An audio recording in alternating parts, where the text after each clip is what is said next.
I have a friend who has 3 to 5,000 XRP spread across Coinbase and Cold Wallet. When does he get an LLC? When to move from Coinbase? I would keep anything on Coinbase. Again, Coinbase or any other exchange, I like Uphold, and there's a few others that do a good job of custody for people that I don't think are going to go bankrupt anytime soon. So that's not my issue with them. My only potential concern with Coinbase and the other exchanges, when there is a situation with Tether and Bitcoin, and they need liquidity to be able to facilitate transfers on their exchange. I mean, Shane Ellis gave you the Shane Ellis theory where Bitfinex goes illiquid and they use XRP in the interim, and voila, it moves to $589 because of the demand just on their exchange. My concern is that's their XRP. If your XRP is on their exchange, it is their XRP. It is not an FBO account like we provide at Digital Wealth Partners, inside institutional custody, segregated, bankruptcy remote. It's none of those things, okay? It may be segregated. There are a few people out there that do segregated and a few people that do have small amounts of insurance on stuff. Bankruptcy remote, unless you're working on the institutional side, which some do have it, Anyway, if you got 3 to 5,000 XRP, you're not on that side. And not to poo-poo on anybody, I'm just keeping it real. I would get it off there,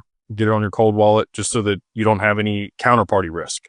You still have your own risk at that point, right? Like you have radical responsibility. There's no recourse. There's no insurance on your cold wallet. I would get it off the exchange. I'd get it on their cold wallet. If you don't feel comfortable having it all in one place, maybe have 2 cold wallets. Zaman is a hot wallet, but it's secure. I like We'd Say. I like his products. I think that they're doing a good job. They are charging fees now for larger transactions on there. They got to make money somehow. So I get that. It didn't used to be that way though. So anyway, I would get it off of Coinbase. If it were me, that's what I would do. If you want to sell some later, you move it back on there. You got an account. Right. And then for the LLC, again, once you get to somewhere between $50,000 and $80,000 in total portfolio value in crypto, that's where things start to make sense on the cost to benefit. Less than that, you're going to be better suited, just continue to dollar cost average and spend $2,000 on that versus the LLC.